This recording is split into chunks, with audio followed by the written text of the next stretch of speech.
Welcome back to another episode of Seacoast Stories, a podcast about the people, businesses, and newsmakers that make the Seacoast an American hidden gem. I am Troy Farkas, and I am in probably the most beautiful setting that I have recorded an episode of this podcast. I am looking out at the ocean. I'm looking out at a pool. There's kids splashing in the water as they count down the days before they return to school. I'm at the one and only Cliff House here in Maine. I don't know where specifically in Maine. We'll get into that later in today's show, but I'm with the GM, Nancy White of Cliff House. Nancy, thank you so much for having me. I'm so excited to be here. My pleasure, Troy. Okay, so I just said there, I don't know where I am.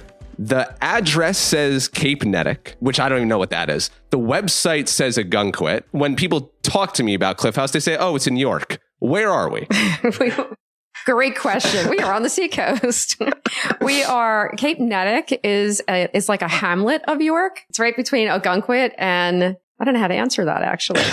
Sorry. I feel like you should know that one. No, Cape Nettic is actually, the Nubble Lighthouse was called the Cape Nettic Lighthouse. Right. So Cape Nettic is a portion of York that is a beautiful residential coastline, and we happen to have a beautiful hotel sitting right in the center of Cape Nettic. Okay. So Cape Nettic, final answer. Yes. Okay, Cape Nettic. great. Cape Nettic. Yeah. Well, before we talk about tough all question. I know. Tough question to start, Troy. Thank you. Where we, before we talk about the rich history of the Cliff House and all the things that you offer here, I wanted to talk about you specifically. You have a long history in the hospitality industry, so you are a perfect woman for this job. But talk to me about when you first got into this business just a couple years ago.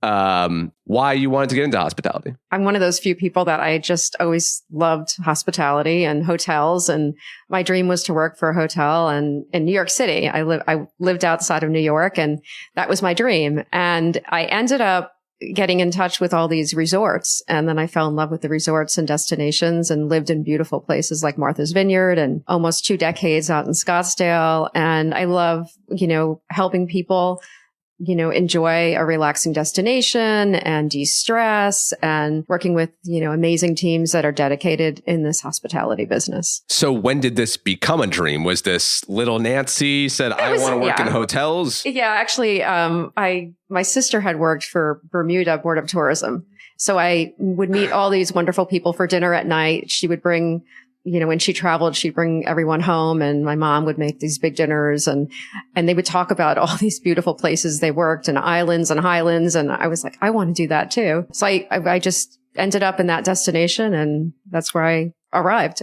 And you studied this field in college. Take me inside the classroom. What kind of classes did you take? Oh my gosh. Hospitality is so much fun. Oh, cuisine and, culinary and, working at a front desk and making beds and all those fun things. But I actually went in a direction later on into leadership development. So I combine leadership development with hospitality, and hospitality is really an experiential education. To really work in hospitality, you really love it or you don't.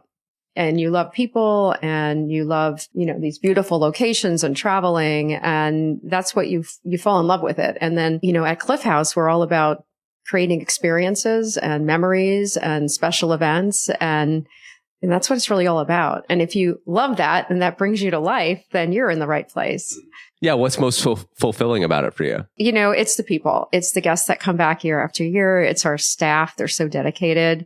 They love what they do, and they're so humble and honored to be part of someone's life for a few days or for a week. And then when our guests come back again, they know them by name. And so it's really the people. So what drew you to want to work at the Cliff House specifically? Well, I was consulting for a company that managed the Cliff House back in 2015. And they asked if I would, spend a little time there. They were going through a whole reimagination of the resort and building this beautiful other side of the resort, doubling the size of it. And I came out for a few months, and then it became 6 months through a very rugged winter of through March. And I lived in Arizona, and I left. And then about a year later, they called. I was basically here temporarily and helped them through the reimagination. And then a year later, I returned, and they asked if I would stay. And the person that I had brought in ended up leaving. So I said, no, I live in Arizona. I'm not, I have my family there. And anyway, I ended up returning and fell in love with the rest of the resort and what had happened. And then they were ready to go to phase 2, which was to continue to evolve, which they've done every year. And I just fell in love with it again and never left. So. Wow, I love to hear that. Now, before we talk about the evolution of Cliff House and what that entailed, I'm a history buff, and so I have to ask about the earliest days of the Cliff House. I mean, this place goes back to mid to late 1800s. What can you tell me about the earliest days of the Cliff House? Sure. Well, 1872, Elsie Jane Ware had this vision of creating a resort. It was during the Great Railroads when they were bringing them up to Boston, and having a resort and having a place for people to travel. And you have to imagine it was, back in the 1800s, this was like horse and buggy coming up here. It was quite a long journey, similar to Newport, Rhode Island, with the beautiful mansions. So she had this vision of creating an inn, and she had a very large family. And I'm sure she put all the kids to work, and they had just a few rooms, and it went through several generations of the Weir family before the granddaughter retired back in 2014 and sold the resort to our current owners, which are fabulous. And they invested quite a lot on the property. Oh, wow. So what was the original vision for the Cliff House? First, I imagine they were probably farmers from England. Yeah. And they probably tried to farm, and there's ledge here, so that was a little impossible. Right. So they built an inn, and we have a beautiful gallery that we honor for the Weir family, and it has all the pictures back of the 1800s and the 1900s, and it looks like it was one house kind of perched on where our main building is right now, this Cliffscape building, and it has an amazing view of the ocean. You're just perched atop the Bald Head Cliff, and they built some other parts of the hotel back then, and then they rebuilt them many times, I'm sure. I know we rebuilt back in 2015 to 2018, but it's always been, we're on 70 acres. 5 of them are very developed here, everything right around the ocean. And I imagine her vision was just to be in this beautiful place that Mother Nature created. And that hasn't changed. We have an 89-foot cliff right at the edge, and it's Bald Head Cliff. It's like a national park. At least our guests feel that way. And the view is the same. And you're looking out at the Atlantic Ocean and across the pond to England. Wow. Mm-hmm. Okay, so let's fast forward to modern-ish day. This transformation that the Cliff House was undergoing, that you joined to be part of, what did you want to improve? We had 2 buildings at the time, and the idea was that one was quite contemporary and one was your traditional New England, sort of historic Victorian style inn. And the idea was to create something that felt like it was born together, and then to add on an additional building, rebuild an additional piece of land, and bring it all together so it felt as if it was all seamless and built at the same time. And in doing that, we could not change any part of the architecture. It was grandfathered in. Catherine Weir, who owned the resort for quite a long time, she had it grandfathered in back in the 90s with the town of a master plan. So when we inherited this, we could not make any changes to the height or any changes at all with the building. So the architects got together with the designers, and they came up with this contemporary feel. You notice we have a lot of glass, and glass is beautiful. The idea was that you can have glass balcony, you can see the water. Everything was about the view. And that was part of the concept. It was a contemporary, stylish, a little bit more refined, a little unexpected, similar to the New England Victorian style. And so before or when you took this job, you took the job as a consultant, then you decide to stay on full time and ultimately move your life here. I'm curious, what was your concept of Maine, of this area, before you moved here? You lived in Arizona, you lived in Texas, you've lived in a lot of places that are nothing like this. Well, as you mentioned, as soon as you come up the shore road and you go through these meandering little towns, and it's absolutely beautiful. And you're almost transitioning as you arrive into this beautiful location. And then when you come to the top of the Cliff House and you see the cliff and the beautiful ocean, that to me, like having the ocean right around me is just, decadent. And I lived on Martha's Vineyard, and I thought, well, Martha's Vineyard's beautiful. How could I possibly top that? Right. And when I got here, I was just like, wow, actually, this is nicer than Martha's Vineyard. Wow. Is that a hot take? Yeah. Or do you think people would agree with you on that? Yeah. Well, the vineyard has, 5 little towns and is beautiful and it's very difficult to get to. And you come up here and it's an hour from Boston. So I felt like I came from Scottsdale and I was like, wow, Maine, is kind of far. But then I was like, oh, it's only an hour from Boston and not what you would expect. But my friends said, where are you going to Maine? Like, that's so far. And I was like, no, it's not all the way up in, they call it down east here. Yeah. It's not all the way, far up in Maine. It's right over the border of Portsmouth. It's so close and so convenient. And so it wasn't a tough sell. And Maine, Maine's been so popular since the last 5 years after COVID. And it's a place of, tranquility, and it has the beautiful ocean, and it's pure, and it has fresh air, and everything about the outdoors is, Maine is beautiful for water, you name it. So have you noticed an uptick in attendance here post-COVID? Absolutely. Really? Yes. Yeah. Who are the kind of people that have been coming here? People that love Maine. Yeah. I think Maine's has been on everyone's bucket list. It's always go to Bar Harbor, travel up the coast, and then you travel the entire coast from, and right from when you leave Portsmouth, New Hampshire, and you go all the way up to Bar Harbor. We're really part of the scenic coast for one of the bucket list locations, and Ogunquit and York are Kittery, beautiful Seacoast, very beautiful Seacoast. Yes, that's right. This is all part of the Seacoast. If I can just interject. So the travelers that come here in the summer are all up and down from Virginia, DC, New York, Pennsylvania, Ohio, Chicago. And then Portland has a pretty avid airport as well. So Portland brings in from Chicago and some other parts of the country. So it's all about the lift and the airport as well. And then you have all of your Floridians that come up here for the summer, and they stay, some of them have homes, but some of them, live here and travel here 4 or 5 times during the summer. And this is their second home. Wow. At the Cliff House. At the Cliff House. Oh, wow. Yes. That's incredible. Yeah. What about international people? International's kind of changed since COVID, but we're starting to see more international travel. Okay.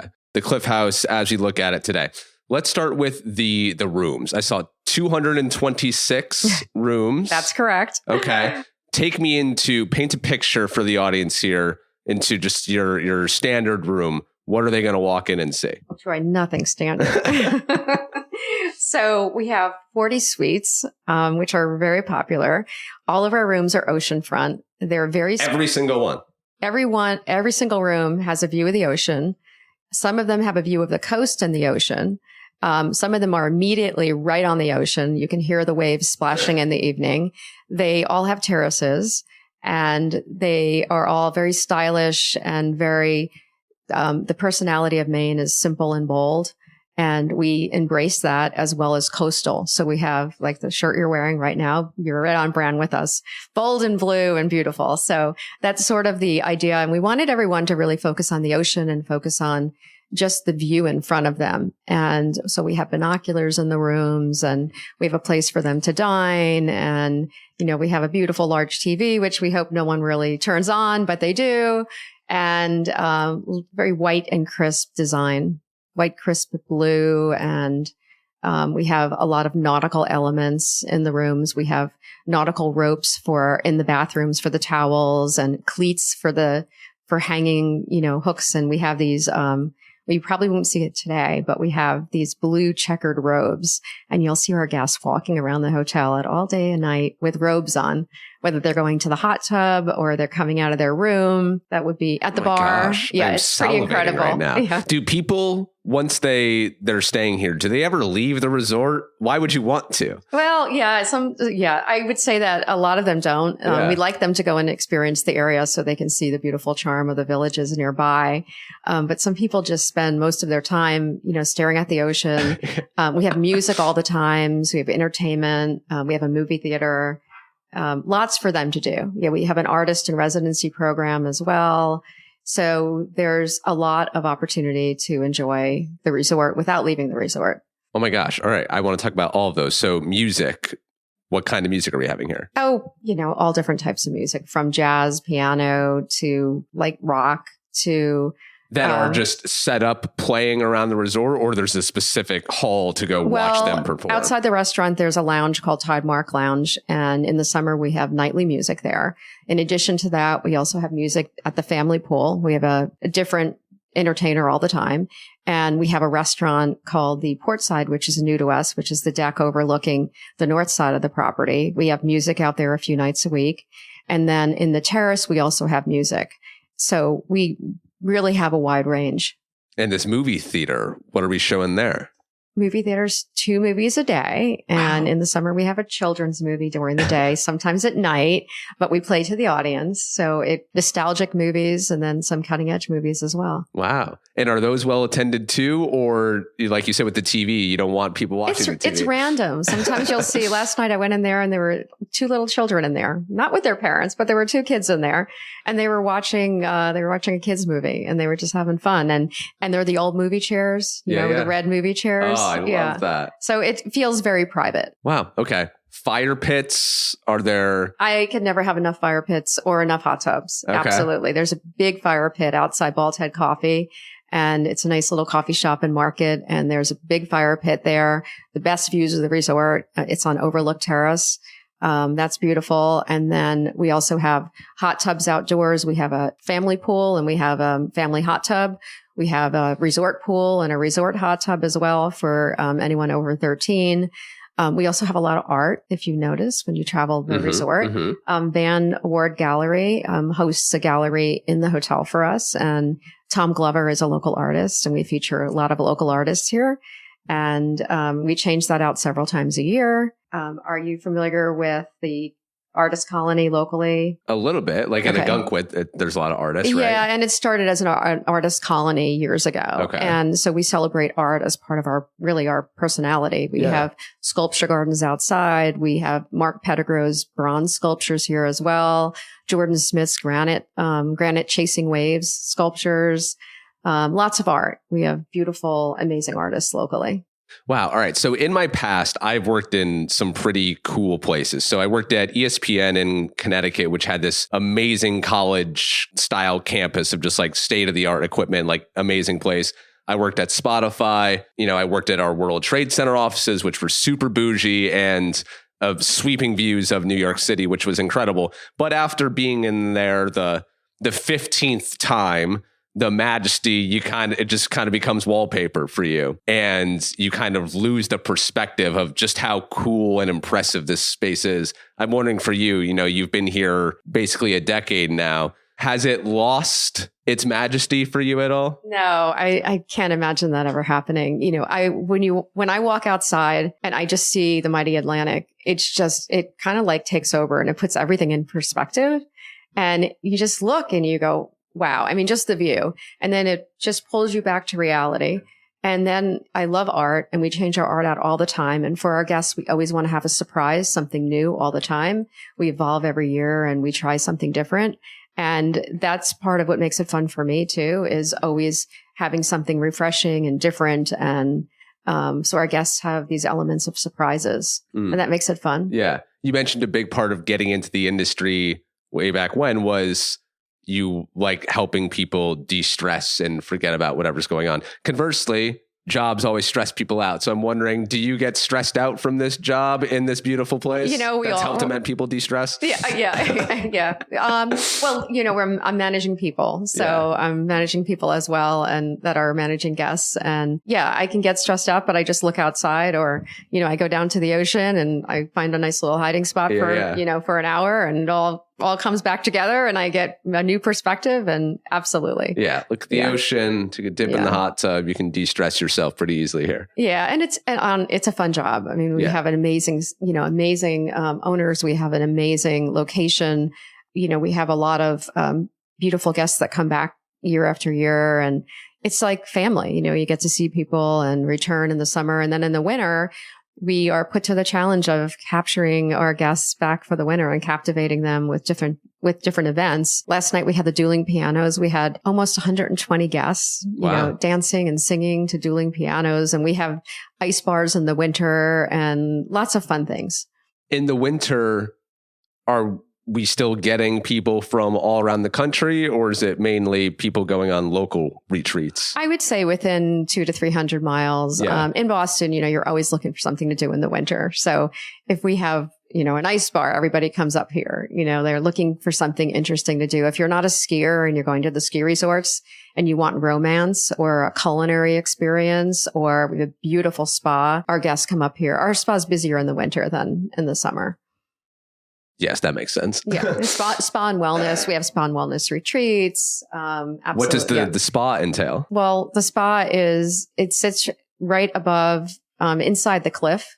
So you have a beautiful relaxation lounge in the cliff. We have massages and facial. We have an aesthetic studio, body treatments. We have, we have a visiting therapist and providers as well. One from Japan who's a reflexologist. But the talent that we have with our providers, they're just amazing. And correct me if I'm wrong, but you can just go. You don't need to be staying at the Cliff House to be able to go to the wellness, right? Well, ideally it's first set up for the guests of the hotel, and then they do open it to local residents. We have a lot of loyalty from our locals, and they can absolutely make a reservation. But if you're staying at the resort, you have, exclusive times. Gotcha.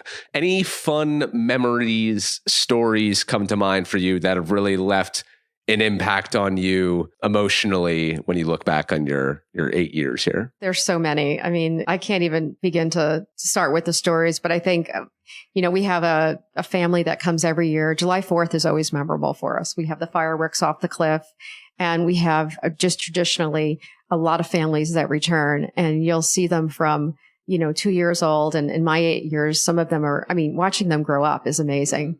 And the kids just have a good time, and the families. And then somebody just returned this year and they got engaged. And, we watched the whole relationship develop because they would bring their boyfriend up with them and the whole family, and it's really fun. And to that point, you do host weddings, corporate events. What is a wedding like here? Weddings, magical. This is, particularly like for our guests that lived in the area, grew up on the Seacoast. Their family has maybe a home here. They've always wanted to get married where they summered every year. We have a beautiful area at the other end of the property, North Point Lawn. They can have an outdoor wedding. And then they have this beautiful ballroom that has these beautiful chandeliers that float like stars on the ceiling. And you have this Atlantic Ocean right in front of you. It's very magical. That sounds magical. I would love to attend a wedding here. If anyone has a wedding coming up at the Cliff House, please invite me. Yeah, we have one wedding for the day. It's not, it's one exclusive wedding that we, would cater to. Yeah.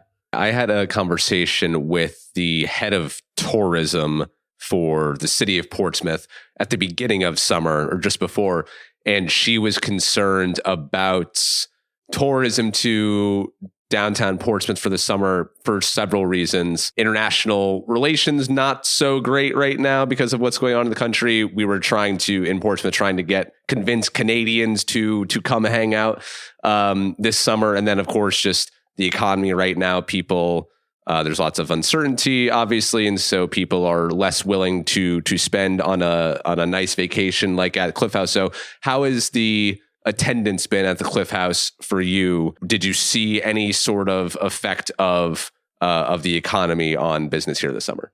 I think the only effect that we've really seen with the economy is more short-term business. And every year I say it's short-term business. In other words, someone's not planning their trip 6 months ahead of time. There is a large percentage of our guests that do, but there was definitely more of a shorter term where it's 2 weeks out. What am I doing? And they'll come and have this beautiful, luxurious vacation 2 weeks out. And that was really the only trend that was different from the previous years.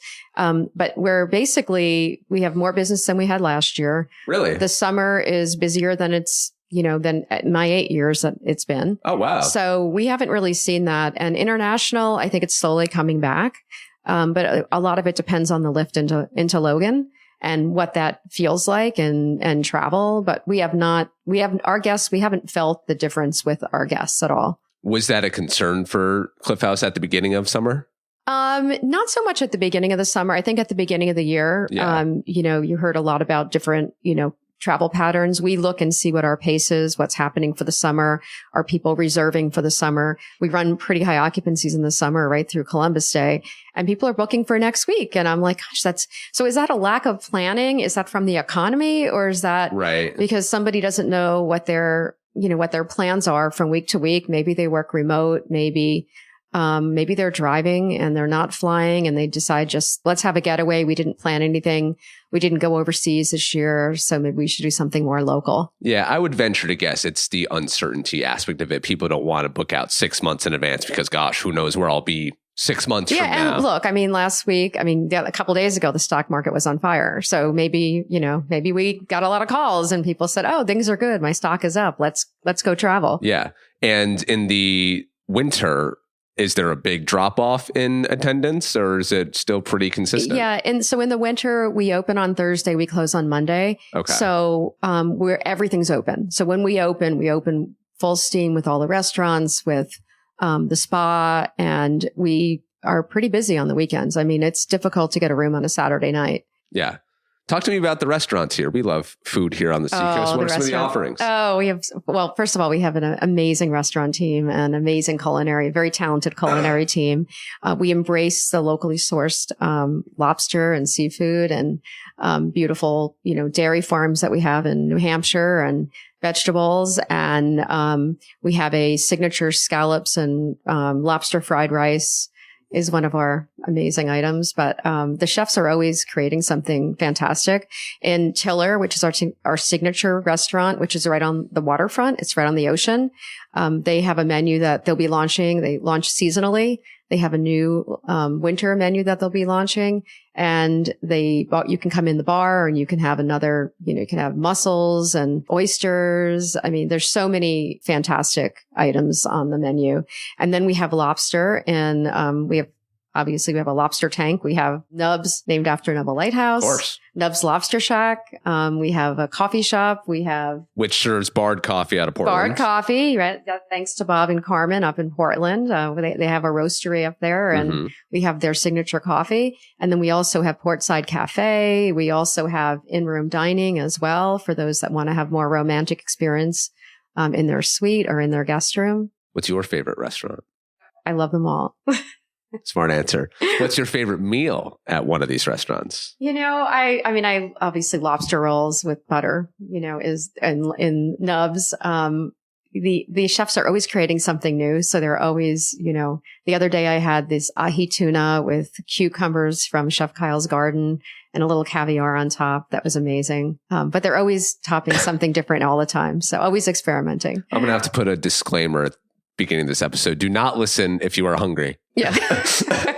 Well, then we also have these phenomenal desserts as well, and a lot of homemade breads and desserts. So I don't know the prices off the top of my head, but from what I've heard, people who've stayed here, it is on the pricier side. Obviously, you get a lot for your money here. But for someone who looks at the costs of what it costs to stay here and is on the fence about it, what would you say to them to get them over the edge? I would say that it's a really magical experience. And I think it's something that everyone should have on their bucket list. We have a lot of guests that come back all the time. So they're feeling that there's a lot of value in what they do, but just having the location itself is amazing. But our staff is amazing. They will take such great care.